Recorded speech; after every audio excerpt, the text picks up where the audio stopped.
नमस्कार, खबरों की खबर में आपका स्वागत है। पाकिस्तान की आईएसआई और खालिस्तानी संगठनों के द्वारा प्रायोजित ये जो टूल किट का जो बवाल मचा है, इससे जुड़ी आज कई सारी घटनाएं हुई हैं, कई सारी खबरें आई हैं और कुछ ऐसे खुलासे भी हुए हैं जिसे सुनकर आप दंग रह जाएंगे। लेकिन सबसे बड़ी खबर महाराष्ट्र से आई। महाराष्ट्र में तो लगता है जो न्याय चक्र है वो उल्टा चल रहा है और एक मौका फिर से इस टुकड़े टुकड़े गैंग, ये जो लुटियन गैंग, ये जो पूरा जो इकोसिस्टम है कांग्रेस पार्टी का, वो सोशल मीडिया के ऊपर सेलिब्रेट कर रहा है कि निकिता जैकब छूट गई, वो बच गई, पुलिस के पास कोई सबूत नहीं है। और ये सारा का सारा जो बवाल मच रहा है वो सिर्फ जो विरोध करने वाले लोग हैं, जो डिसेंट की जो आवाज है उसको दबाने के लिए एक फासिस्ट सरकार इनके ऊपर कार्रवाई कर रही है। लेकिन इस मसले को जब आप समझेंगे तब आपको यह भी समझ में आएगा कि ये जो झूठ फैलाने वाली जो फैक्ट्री है, ये जो बड़े बड़े पत्रकार हैं, ये जो मीडिया हाउसेस हैं, वो कितना गलत प्रचार कर रहे हैं मुंबई के जो हाई कोर्ट के फैसले का। उस पर मैं आऊंगा। लेकिन दूसरी बड़ी खबर इससे जुड़ी हुई है कि ये तो कहते थे कि भाई हम तो सरकार के विरोध में, किसानों के समर्थन में, क्लाइमेट के समर्थन में हम आंदोलन कर रहे हैं। लेकिन आज पन्नू ने फिर वही काम किया है जो अब तक करता आया। ये पन्नू, ये वही सिख फॉर जस्टिस ऑर्गेनाइजेशन का चीफ है। उसने एक वेबसाइट लॉन्च की है और उस वेबसाइट का काम क्या है, तो वो पूरी दुनिया भर में ये जो दिशा रवि है, ये निकिता जैकब है, ये शांतनु है, दीप सिद्धू, इकबाल सिंह, ये तमाम लोग जो लाल किले के इस पूरे एपिसोड के आरोपी हैं, उसको बचाने की एक इंटरनेशनल मुहिम शुरू की है। उसने एक वेबसाइट बनाया है और तो और एक मुहिम पूरी दुनिया भर में उसने लॉन्च की है, जिसमें अलग अलग देशों में ये गुजारिश की जाएगी, ये पत्र लिखा जाएगा वहां के एम्बेसडर को, वहां की सरकारों को, कि प्रधानमंत्री मोदी को फिर से बैन किया जाए, उन्हें उस देश में आने की अनुमति ना दी जाए। वही पुराना धंधा जो है वो चल रहा है। लेकिन तीसरी जो बड़ी खबर आई है वो दिल्ली पुलिस की तरफ से आई है कि किस तरीके से इन सारे गद्दारों के खिलाफ एक के बाद एक नए सबूत उनके हाथ लग रही है। इन तीनों खबरों के बारे में मैं डिटेल में आऊंगा, लेकिन पहले जो बॉम्बे हाई कोर्ट में हुआ उसे समझना जरूरी है। बॉम्बे हाई कोर्ट में आज निकिता को ट्रांजिट बेल मिला है और इसे लेकर के सारे आप देखिए टेलीविजन पे ये जो टुकड़े टुकड़े गैंग, ये जो बकायदा ये जो देशद्रोहियों का जो पूरा जो प्रचार तंत्र है वो सेलिब्रेट कर रहा है कि अरे इनके खिलाफ तो कोई सबूत पुलिस दे ही नहीं सकी, इसलिए ट्रांजिट बेल दे दिया गया। अरे माने इनकी अकल को भी क्या कहा जाए। दरअसल ट्रांजिट बेल की जो व्यवस्था है, जो सिस्टम है, वो होता क्या है, इसे जब आप समझेंगे तब इनकी झूठ अपने आप पकड़ी चली जाएगी। वो क्यों? क्योंकि अगर कोई केस, जैसे इस केस में निकिता के खिलाफ या शांतनु के खिलाफ या दिशा रवि के खिलाफ, ये तो दिल्ली के कोर्ट ने इन लोगों के खिलाफ गैर जमानती वारंट इशू किया। अब जो कानून की जो व्यवस्था है वो व्यवस्था ये है कि अगर उनको कोई बेल चाहिए, जमानत चाहिए, एंटीसिपेटरी बेल भी अगर चाहिए, तो उनको उसी कोर्ट से मिल सकता है। मतलब दिल्ली के कोर्ट से ही, जिस कोर्ट ने जमानती गैर जमानती वारंट जारी किया है, वहीं से उनको रिलीफ मिल सकता है। लेकिन अगर स्थिति इस तरीके की होती है कि आप महाराष्ट्र में रहते हैं और दिल्ली के कोर्ट से गैर जमानती वारंट आया है, तो जो आरोपी है उसको यह सुविधा दी जाती है कि आप कोर्ट में जाकर के अपने एंटीसिपेटरी बेल के लिए या बेल के लिए, रेगुलर बेल के लिए आप अप्लाई करें। इस दौरान पुलिस आपको गिरफ्तार न कर ले। बस इतनी सी बात है कि पुलिस जब तक आप उस कोर्ट पे पहुंचे या दूसरे राज्य में आप जाएं, इस दौरान पुलिस आपको कहीं अरेस्ट ना कर ले। इसलिए लोग ट्रांजिट बेल के लिए अप्लाई करते हैं कि आपकी गिरफ्तारी during the transit should not happen. और इसीलिए जो कोर्ट ने आज जो एक शांतनु को 10 दिनों की और निकिता को 3 सप्ताह का जो ट्रांजिट बेल दिया गया है, इसका मतलब बिल्कुल ही साफ है कि इनको अब वापस दिल्ली में आकर के बेल के लिए सेशन कोर्ट में अप्लाई करना होगा, हाई कोर्ट में अप्लाई करना होगा और वहां वो अपनी दलीलें रखेंगे और यहां पे दिल्ली पुलिस अपनी दलील रखेगी और उसके बाद ये तय होगा कि इन्हें बेल दिया जाए या नहीं दिया जाए। क्या कस्टोडियल इंटरोगेशन इनकी की जाए या फिर इंटरोगेशन वो पूरा हो गया। अभी मामला कहीं पहुंचा भी नहीं है, लेकिन देखिए मीडिया का चाल, ये सोशल मीडिया में अफवाह फैलाने वाले ये जो गैंग जो है, ये टुकड़े टुकड़े गैंग, ये सेलिब्रेट कर रहे हैं कि भाई ये तो छूट गई, इसके पास कुछ, दिल्ली पुलिस के पास कोई सबूत नहीं है।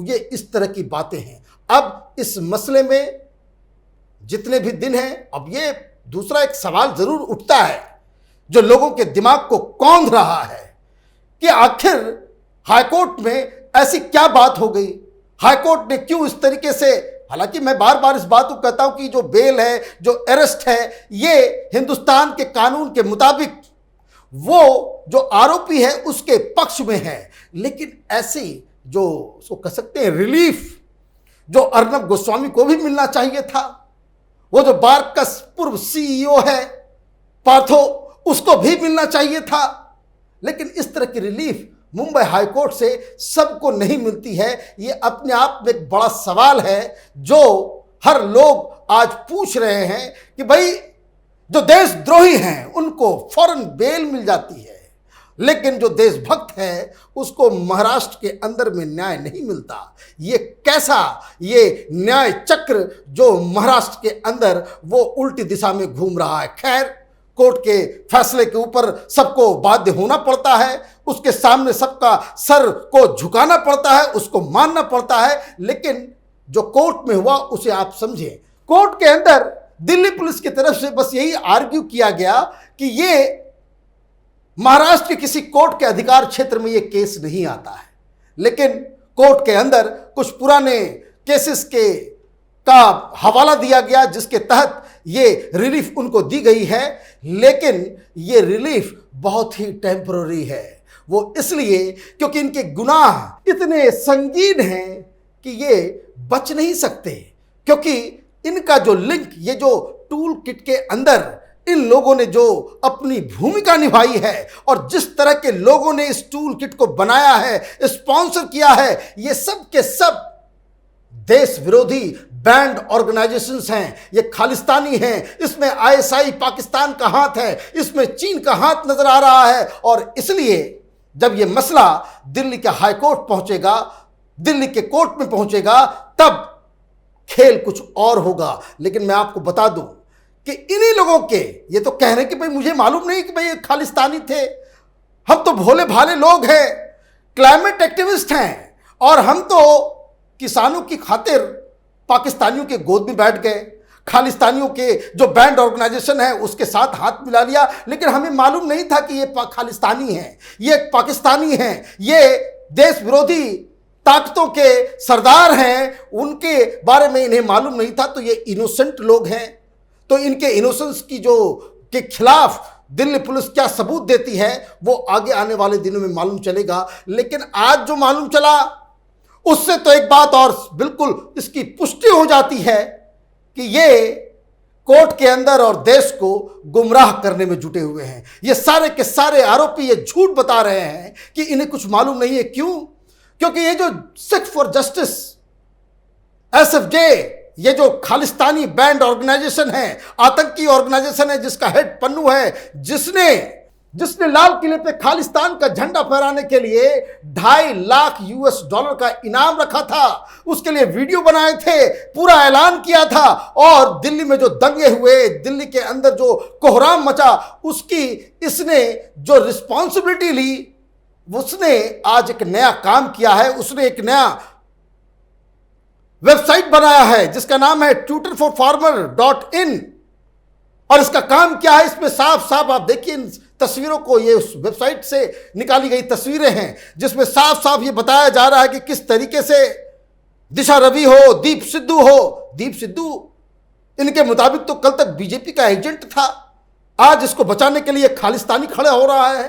नवदीप कौर, निकिता जैकब, शांतनु, अदर्श, ये सारे लोग, जो लोग इस पूरी घटना में गिरफ्तार हुए हैं या जिनके ऊपर आरोप लगे हैं, जिनके ऊपर कार्रवाई हो रही है, उसको बचाने की मुहिम ये खालिस्तानी संगठन के लोग इंटरनेशनल एक मुहिम इन लोगों ने शुरू कर दी है। और इसी वेबसाइट में यह भी लिखा हुआ है कि वो प्रधानमंत्री मोदी के ऊपर बैन लगवाना चाहते हैं और वो चाहते हैं कि जहां जहां कहीं भी ये जो खालिस्तानी एलिमेंट्स हैं वो अपने अपने एम्बेसडर्स को चिट्ठी लिखें, वहां वहां जाकर के उन देशों के सरकारों को ये चिट्ठी लिखें कि प्रधानमंत्री मोदी को उस देश में वीजा ना दी जाए, उसकी एंट्री बैन की जाए। ये ठीक वही पुराना राग जिस तरीके से 2002 के बाद ये पूरा गैंग हिंदुस्तान के बहुत सारे एमपीज ने चिट्ठी लिख करके अमेरिका को ये कहा था कि माय बाप, गुजरात का जो सीएम है ये आगे चल करके पीएम बन जाएगा, हमारी राजनीति खत्म कर देगा, इसे